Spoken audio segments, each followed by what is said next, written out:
नमस्कार दोस्तों, बालाजी स्टडी अड्डा में आपका स्वागत है। हिंदी के हम आपको महत्वपूर्ण प्रश्न जो है वो सभी एग्जाम के लिए जो कि इम्पोर्टेंट है वो करा रहे हैं। तो पार्ट वाइज हम 20-20 प्रश्न जो है वो देख रहे हैं। आज हम देखेंगे इसका पार्ट नंबर जो है वो 3, जिसमें हम टोटल 20 प्रश्न देखेंगे। इससे पहले हमने देखा था इसका पार्ट नंबर 2, जो कि पिछला वाला वीडियो आपको साइड में आई बटन में लिंक मिल जाएगी, उस पर क्लिक करके आप पिछला वाला वीडियो देख सकते हैं और कंप्लीट प्लेलिस्ट वीडियो के डिस्क्रिप्शन में आपको मिल जाएगी। और ये वीडियो हम देख रहे हैं डेली शाम 8 बजे, तो 8 बजे लाइव टाइमिंग है, आप लाइव आकर भी ये वीडियो देख सकते हैं। चलिए शुरू करते हैं। सबसे पहले बात करते हैं पिछले वाले वीडियो में जो मैंने प्रश्न पूछा था उसके सही उत्तर की। तो प्रश्न मैंने पूछा था कि मैला आंचल किसका उपन्यास है।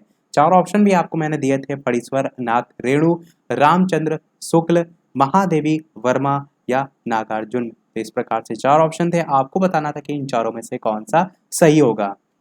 तो चलिए बात कर लेते हैं उत्तर की, इन चारों में से कौन सा सही होगा। तो पहला वाला ऑप्शन बिल्कुल सही हो जाएगा, फणीश्वर नाथ रेणु। तो जिसने जिसने ऑप्शन 1 दिया था पिछले वाले पार्ट में, उसका उत्तर बिल्कुल जो है वो सही है।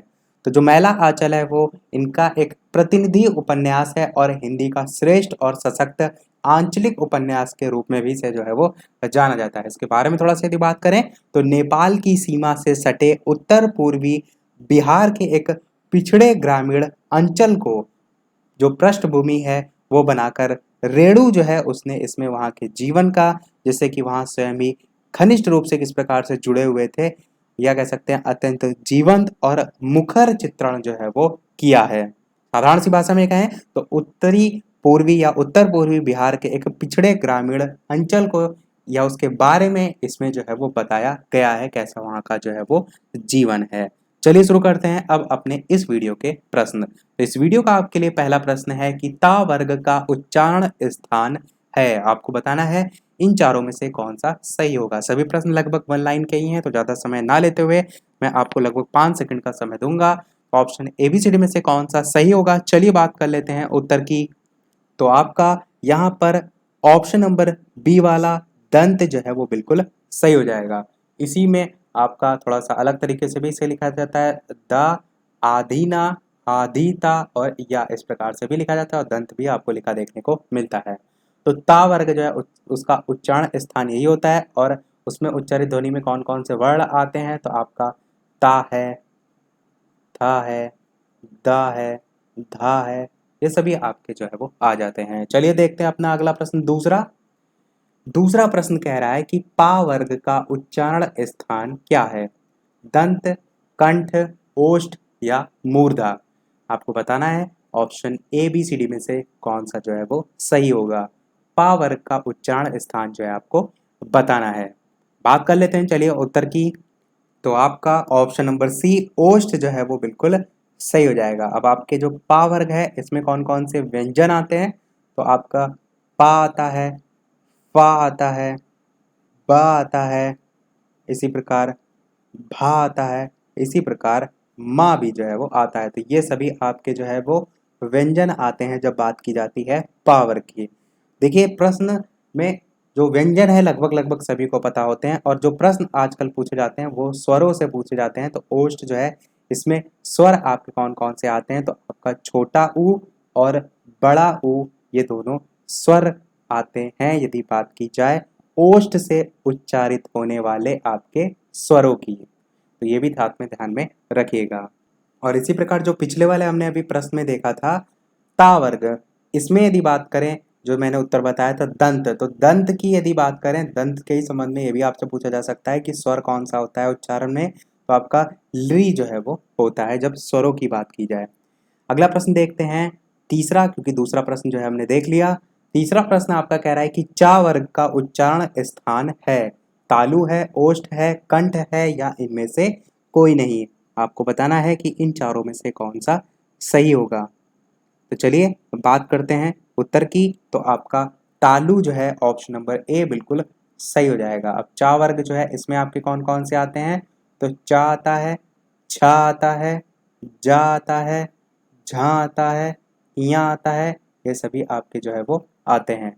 जब चा वर्ग की बात की जाए तो ये सभी आपके क्या हैं, व्यंजन हैं, तालु से उच्चरित होने वाले। और यदि बात की जाए स्वरों की, तो स्वर आपको अवश्य पता होना चाहिए, छोटी ई और बड़ी ई। इसके संबंध में संस्कृत में आपके सभी सूत्र होते हैं, यदि वो आपके रटे हुए हैं तो आप इजी तरीके से कर ले जाएंगे, क्योंकि उन सूत्रों से आपको कुछ रटना नहीं पड़ेगा।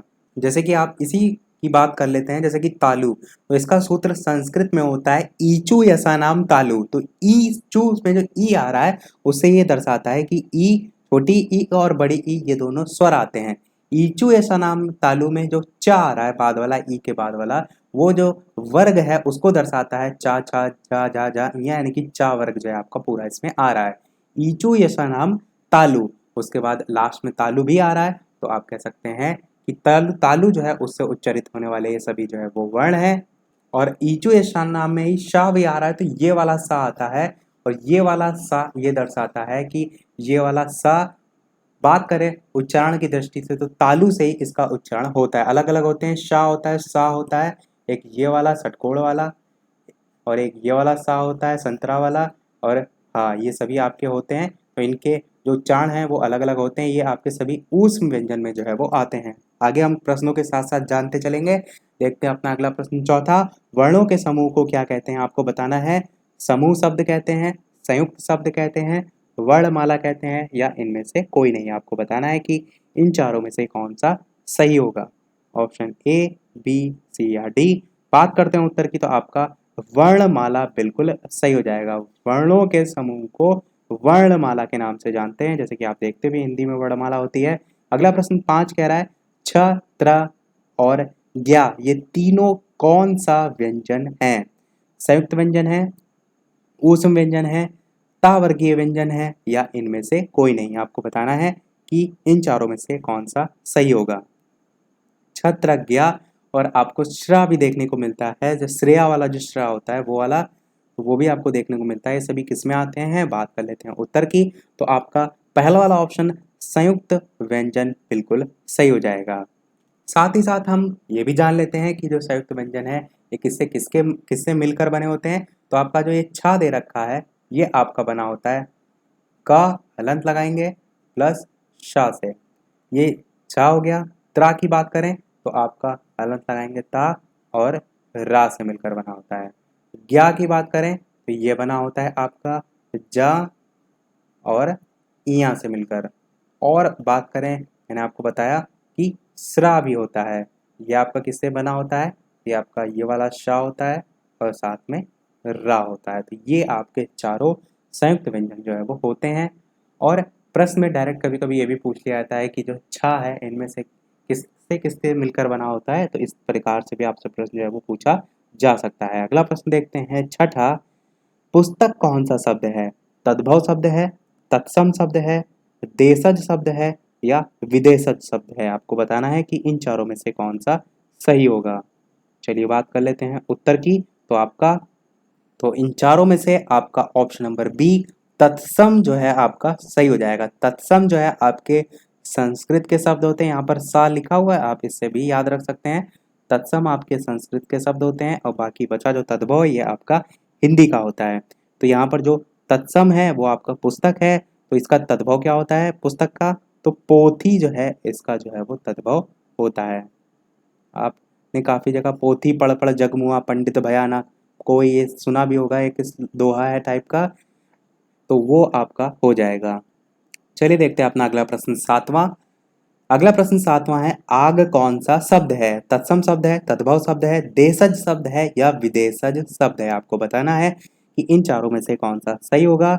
और इसके अलावा वीडियो पसंद आए तो वीडियो को लाइक भी अवश्य कर दीजिएगा, कि मुझे भी मोटिवेशन मिलता रहे, मैं आपके लिए इसी प्रकार अच्छे अच्छे प्रश्न प्रैक्टिस जो है वो कराता रहूँ। यहाँ पर जो आप प्रश्न देख रहे हैं सभी एग्जाम के लिए इंपॉर्टेंट है, किसी भी एग्जाम की आप तैयारी कर रहे हैं आप प्रैक्टिस जो है वो कर सकते हैं।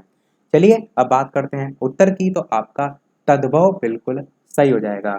मैंने आपको बताया तद्भव हिंदी के होते हैं शब्द, तो आग आपका हिंदी का शब्द है, और तो आग उसका तत्सम क्या होता है, अग्नि जो है इसका तत्सम जो है वो होता है।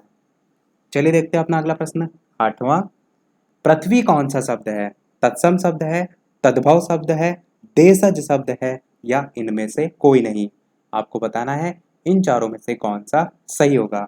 केवल आपको ये नहीं पता होना चाहिए कि पृथ्वी कौन सा शब्द है, आपको ये भी साथ में पता होना चाहिए साथ में ये भी आपको पता होना चाहिए था कि वहां से और किस किस तरीके से प्रश्न जो है वो उठ सकते हैं। तो चलिए बात करते हैं उत्तर की। पृथ्वी कौन सा शब्द है? तो आपका तत्सम शब्द जो है ये होता है। चलिए देखते हैं अपना अगला प्रश्न। नवा, टेबुल कौन सा शब्द है? देशज शब्द है, तद्भव शब्द है, विदेशज शब्द है, या इनमें से कोई नहीं? आपको बताना है कि टेबुल कौन सा शब्द है। ऑप्शन एबीसीडी में से कौन सा सही होगा? तो आपका विदेशज शब्द जो है वो बिल्कुल सही हो जाएगा। अब यहाँ पर प्रश्न में देशज और विदेशज शब्द की बात की गई है, तो थोड़ा सा देशज शब्द को भी समझ लेते हैं। देशज शब्द क्या होते हैं? वे शब्द जिनकी उत्पत्ति के मूल का पता ना हो कि वो कहाँ से ओरिजिन हुई है, परंतु वे प्रचलन में हो, ऐसे शब्द आपके देशज शब्द जो है वो कहलाते हैं। आमतौर पर यदि आप देखेंगे तो क्षेत्रीय भाषा में ही ज्यादातर प्रयोग जो है वो किए जाते हैं। जैसे कि लोटा है, कटोरा है, डिबिया है, खिचड़ी है, खिड़की है, चिड़िया है, तेंदुआ है, कलाई है, डब्बा है। इस टाइप के बहुत से ऐसे जो है वो शब्द हैं। तो ये सभी आपके देशज शब्द जो है वो कहलाते हैं। और बात करें यदि विदेशज शब्द की, तो विदेशज शब्द में आप कह सकते हैं कि विदेशी भाषाओं से हिंदी में आए जो शब्द हैं उनको हम विदेशी शब्द कहते हैं। और इनमें आपके अरबी भी आते हैं, फारसी भी आते हैं, तुर्की भी आते हैं, अंग्रेजी भी आते हैं, पुर्तगाली भी आते हैं। सभी विदेशज में जो है वो आ जाते हैं। हालांकि ये सब सभी आपके अलग अलग हैं, अरबी अलग है, फारसी अलग है। बहुत बार उसमें से भी छांटने को आपसे जो है वो पूछ लिया जाता है। जैसे कि आपका किताब जो है वो आपका अरबी शब्द है, किताब आपका अरबी शब्द है, जुर्माना आपका फारसी शब्द है। परंतु विदेशज शब्द की बात करें तो ये दोनों ही आपके विदेशज शब्द में जो है वो आ जाएंगे। तुर्की के अलावा आपका पुर्तगाली के बहुत से प्रश्न पूछे जाते हैं, जैसे कि आलपिन है, अलमारी है, सभी आपके पुर्तगाली शब्द में जो है वो आते हैं। अगला प्रश्न 10 कह रहा है कि नाक कौन सा शब्द है? यौगिक है, रूढ़ है, योग रूढ़ है, या इनमें से कोई नहीं? आपको बताना है कि इन चारों में से कौन सा सही होगा। नाक कौन सा जो है वो शब्द है। चलिए बात करते हैं उत्तर की। तो उत्तर को जानने से पहले थोड़ा सा और इसके बारे में जानते हैं। व्युत्पत्ति या रचना की दृष्टि से यदि आपसे शब्द के प्रकार पूछे जाएं, किसके प्रकार? शब्द के प्रकार या भेद पूछे जाएं, तो 3 प्रकार होते हैं। एक आपका यौगिक होता है, एक आपका रूढ़ होता है, एक आपका योग रूढ़ होता है। तीनों को समझते हैं। सबसे पहले रूढ़ को समझते हैं। रूढ़ क्या होता है? जो शब्द हमेशा किसी विशेष अर्थ को प्रकट करते हैं और उनके टुकड़े ना किए जा सकते, खंड ना किए जा सकते हैं, या कह सकते हैं कि जिनके खंडों का कोई अर्थ ना निकले, उन्हें हम रूढ़ जो है वो कहते हैं। जैसे कि यहाँ पर आपका उत्तर ही नाक दे रखा है, ये नाक का कौन सा शब्द है? तो रूढ़ शब्द है। आप नाक को ब्रेक कीजिए, ना और का अलग अलग आप करेंगे तो उसका कोई ना का अर्थ कुछ होगा, ना का अर्थ होगा। तो वही है जिनके खंडों का कोई अर्थ जो है वो ना निकले, आपका जो है वो रूढ़ शब्द होते हैं। अब बात करते हैं यौगिक की। यौगिक की यदि बात करें तो जो शब्द अन्य शब्दों के योग से बने और जिनके प्रत्येक खंड का कोई अर्थ निकले उसे हम यौगिक शब्द कहते हैं। एग्जाम्पल की यदि बात करें तो विद्यालय आपका यौगिक शब्द हो जाएगा। विद्या प्लस आलय, विद्या का भी अपना अर्थ है, आलय मतलब घर, तो उसका भी अपना अर्थ है, तो ये आपके यौगिक शब्द होते हैं। योग रूढ़ की बात करें, जहां से सबसे ज्यादा प्रश्न पूछे जाते हैं, तो योग रूढ़ शब्द जो शब्द अन्य शब्दों के योग से तो बनते हो परंतु एक विशेष अर्थ के लिए प्रसिद्ध होते हैं, उन्हें हम योग रूढ़ शब्द कहते हैं। या हम इस प्रकार भी इसे कह सकते हैं कि ऐसे यौगिक शब्द जो साधारण अर्थ को छोड़कर विशेष अर्थ प्रकट करें या ग्रहण करें, उन्हें हम योग रूढ़ शब्द जो है वो कहते हैं। जैसे कि आपका लंबोदर हो गया, दशानन हो गया, ये सभी इसके एग्जाम्पल हो जाते हैं। जैसे कि लंबोदर हम कहते हैं लंबा है उदर, जिसका अर्थात गणेश जी। इसी प्रकार बात करें दशानन की तो 10 हैं आनंद या 10 मुखों वाला अर्थात रावण। तो ये सभी आपके योग रूढ़ में जो है वो आते हैं। देखते हैं अपना अगला प्रश्न 11वां। फूल कौन सा संज्ञा है? समूहवाचक, जातिवाचक, व्यक्तिवाचक, या भाववाचक? आपको बताना है इन चारों में से कौन सा सही होगा। ऑप्शन ए, बी, सी या डी। तो option A B C D में से कौन सा सही होगा? चलिए बात कर लेते हैं उत्तर की। तो आपका ऑप्शन नंबर बी, जातिवाचक संज्ञा जो है वो बिल्कुल सही हो जाएगा। जातिवाचक संज्ञा क्या होता है? तो जो शब्द किसी व्यक्ति, वस्तु या स्थान की संपूर्ण जाति का बोध कराते हैं, उन शब्दों को हम जातिवाचक संज्ञा जो है वो कहते हैं। जैसे कि आपका टीवी हो गया, कंप्यूटर हो गया। जैसे आप कंप्यूटर कहते हैं तो पर्टिकुलर कंप्यूटर की नहीं बात कर रहे हैं कि इस कंपनी का या उस कंपनी का, सभी कंप्यूटर उसमें आ जाएंगे। इसी प्रकार पुस्तक हो गया, तो पुस्तक जब हम बोलते हैं तो ये नहीं कहते हैं कि ये चेतन भगत की पुस्तक है, ये पुस्तक है। आप पुस्तक में सभी पुस्तकों को शामिल करते हैं, तो वो अब सभी शब्द आपके जातिवाचक जो है वो संज्ञा के अंतर्गत आते हैं। जिस प्रकार कार हो गया, ट्रक हो गया, ये सभी जो है वो होते हैं। स्थानों में भी आप कह सकते हैं, जैसे कि पर्टिकुलर गांव का नाम लेकर ना लेकर जो हम डायरेक्ट गांव कहते हैं, तो वो आपका जातिवाचक संज्ञा के अंतर्गत आता है। 12 प्रश्न कह रहा है कि ईमानदारी कौन सा संज्ञा है? व्यक्तिवाचक, भाववाचक, समूहवाचक या आपका इनमें से कोई नहीं? आपको बताना है इन चारों में से कौन सा सही होगा। बात कर लेते हैं उत्तर की, तो आपका ऑप्शन नंबर बी भाववाचक संज्ञा जो है वो सही हो जाएगा। तो भाववाचक संज्ञा को भी थोड़ा सा जानते हैं। जो शब्द किसी चीज या पदार्थ की अवस्था, दशा या भाव का बोध कराते हैं, उन्हें हम भाववाचक संज्ञा के अंतर्गत रखते हैं। जैसे कि आपका बचपन हो गया, बुढ़ापा हो गया, मोटापा हो गया, मिठास हो गया, ईमानदारी यहाँ पर प्रश्न में ही दे रखा था, अपनापन, परायापन, भूख, प्यास, चोरी, सुंदरता, ये सभी आपके इसमें ही आ जाते हैं, यानी कि भाववाचक संज्ञा के अंतर्गत जो है वो आ जाते हैं। देखते हैं अपना अगला प्रश्न। 13वां, लंबोदर कौन सा शब्द है? देखिए मैंने अभी ऊपर प्रश्न में आपको एक्सप्लेन किया, वहीं से आपका प्रश्न पूछा गया, आपने ध्यान पूर्वक समझा होगा, तो बिल्कुल आप इसे सही कर ले जाएंगे। तो ऑप्शन ए, बी, सी या डी में से कौन सा सही होगा? चलिए बात करते हैं उत्तर की। तो योग रूढ़ आपका बिल्कुल सही हो जाएगा। मैंने सारी चीजें बताई, आपने बिल्कुल गलत नहीं किया होगा। 14 प्रश्न आपका कह रहा है सोना कौन सा संज्ञा है? भाववाचक, समूहवाचक, द्रव्यवाचक या इनमें से कोई नहीं? चार ऑप्शन है, बताना है आपको कौन सा सही होगा। तो द्रव्यवाचक संज्ञा को भी समझ लेते हैं, क्योंकि उत्तर आपका यही सही होगा, ऑप्शन नंबर सी। सोना कौन सा संज्ञा है? द्रव्यवाचक संज्ञा। द्रव्यवाचक संज्ञा क्या होता है? जो शब्द किसी ठोस, तरल पदार्थ, धातु, अधातु या द्रव्य का बोध कराता है, उसे हम द्रव्यवाचक संज्ञा जो है वो कहते हैं। जैसे कि इसमें आपकी एक और चीज भी आप तरीके से कह सकते हैं कि द्रव्यवाचक संज्ञाएं ढेर के रूप में नापी या तौली जाती हैं। जैसे कि आपका कोयला हो गया, पानी हो गया, तेल हो गया, घी हो गया, सोना हो गया, लोहा हो गया, चांदी हो गया, हीरा, ये सभी आपके द्रव्यवाचक संज्ञा के अंतर्गत आते हैं। अगला प्रश्न 15 कह रहा है कि मैं कौन सा पुरुष है? मैं जो है केवल इतना जो है वो पूछा गया है, और आपसे पूछा गया कौन सा जो है इसमें पुरुष है? उत्तम पुरुष, मध्यम पुरुष, अन्य पुरुष या इनमें से कोई नहीं? चार ऑप्शन है, आपको बताना है कौन सा जो है वो सही होगा। तो ऑप्शन ए, बी, सी या डी में से कौन सा सही होगा? चलिए बात कर लेते हैं उत्तर की। तो पहला वाला आपका उत्तम पुरुष जो है वो बिल्कुल सही हो जाएगा। अब सारी चीजों को समझिए, कौन से किसमें क्या क्या चीजें आती हैं। तो उत्तम पुरुष जो है इसमें आपका आता है मैं और उसके साथ साथ हम, जब बात की जाती है उत्तम। मध्यम पुरुष की बात करें तो उसमें आता है तुम और आप, और अन्य पुरुष की यदि बात करें तो इसमें आता है वह, या कह सकते हैं कोई दूसरे की बात की जा रही है तो कोई नाम हो सकता है, राम आदि, ये सभी आपके अन्य पुरुष में जो है वो आते हैं। तो ये सारी चीज़ें ध्यान में रखिएगा। इतनी अच्छी अच्छी मैं इंफॉर्मेशन आपको प्रोवाइड करा रहा हूँ। वीडियो अभी तक आपने लाइक ना किया हो तो लाइक भी करते चलिएगा, मुझे भी मोटिवेशन मिलता रहे। देख लेते हैं अपना अगला प्रश्न 16।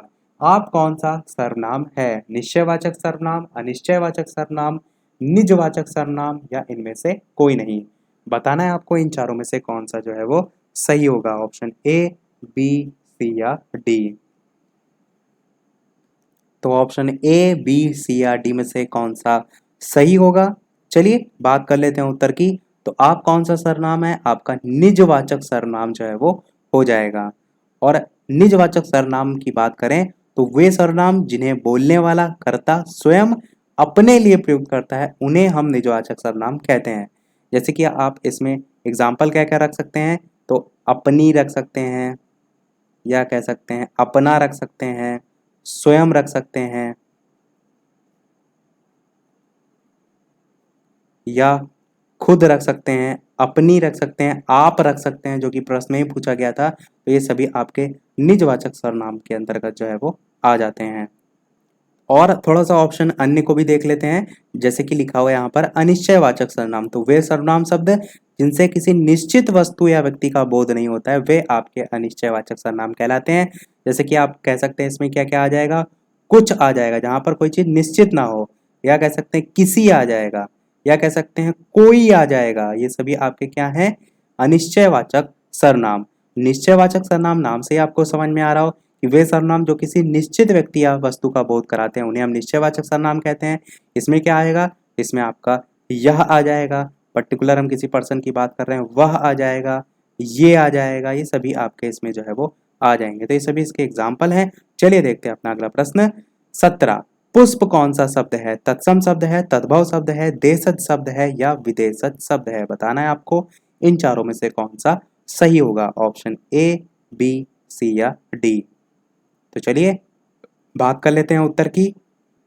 तो option A, B, C, D में से कौन सा सही होगा? चलिए बात कर लेते हैं उत्तर की। तो पहला वाला ऑप्शन तत्सम आपका बिल्कुल सही हो जाएगा। तो पुष्प कौन सा शब्द है? तत्सम शब्द है। यदि ये तत्सम है तो इसका तद्भव क्या होता है? तो इसका तद्भव होता है आपका फूल।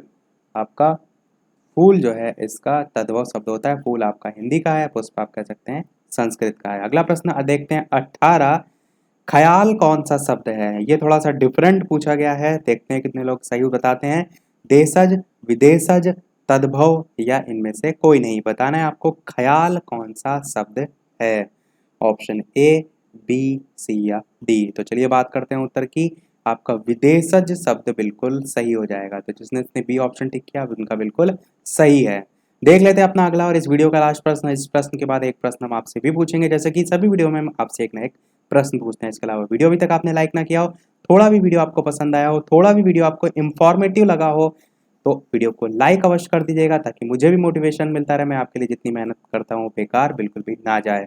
इसके साथ साथ चैनल पर नया हो तो सब्सक्राइब अवश्य कीजिएगा। टेलीग्राम चैनल से नहीं जुड़े तो डिस्क्रिप्शन में लिंक मिल जाएगी, सर्च करके भी टेलीग्राम से आप जुड़ सकते हैं सभी पीडीएफ के लिए। तो चलिए बात कर लेते हैं अपने प्रश्न की। तेंदुआ कौन सा शब्द है? यहाँ पर पूछा गया है देशज शब्द है, विदेशज शब्द है, तत्सम शब्द है या इनमें से कोई नहीं। चार ऑप्शन दे रखे हैं, बताना है आपको कौन सा सही होगा। अभी मैं डेफिनेशन जो बता रहा था वहां पर मैंने शब्द बताया भी था, यदि आपने ध्यान से सुना होगा तो आप जरूर इसको सही जो है वो टिक करेंगे। चलिए बात करते हैं उत्तर की। तो पहला वाला आपका ऑप्शन ए देशज शब्द जो है वो बिल्कुल सही हो जाएगा। अभी देशज की मैंने ऊपर प्रश्न में डेफिनेशन बताई थी, वहां पर तेंदुआ भी एग्जाम्पल में बताया था। चलिए देख लेते हैं अपना अगला और इस वीडियो का वो प्रश्न। जैसे कि सभी वीडियो में हम आपसे एक ना एक प्रश्न पूछते हैं, इस वीडियो का आपके लिए प्रश्न ये है कि गोदान किसका उपन्यास है। Option A Sumitra Nandan Pant, option B Premchand, option C Ramdhari Singh Dinkar, option D Mohan Rakesh. इन चारों में से कौन सा सही होगा? अपना उत्तर वीडियो के मेन कमेंट में टाइप करके अवश्य बताइएगा। सभी लोग ट्राई अवश्य किया करिए, सही गलत कुछ भी, क्योंकि जब आप ट्राई करते हैं तो वो चीज़ आपके दिमाग में बैठ जाती, याद होती है आपको। मैं प्रश्न इसीलिए पूछता हूँ कि कम से कम यदि एक प्रश्न भी आप एकदम रट सकें, क्योंकि ये सभी रचनाएं इंपॉर्टेंट हैं, तो कहीं ना कहीं आपको एग्जाम में आगे हेल्प करेंगी। तो इसी के साथ हमारा ये आज का पार्ट समाप्त होता है। आज की वीडियो में इतना ही। वीडियो पसंद आया हो तो लाइक अवश्य कीजिएगा, नए हैं चैनल पर तो सब्सक्राइब जरूर कीजिएगा और कंप्लीट प्लेलिस्ट की डिस्क्रिप्शन अवश्य चेक कर लीजिएगा, या प्लेलिस्ट भी जो है आप चेक कर सकते हैं। तो मिलते हैं अगले वीडियो में नए टॉपिक के साथ, तब तक के लिए नमस्कार। Thank you for watching.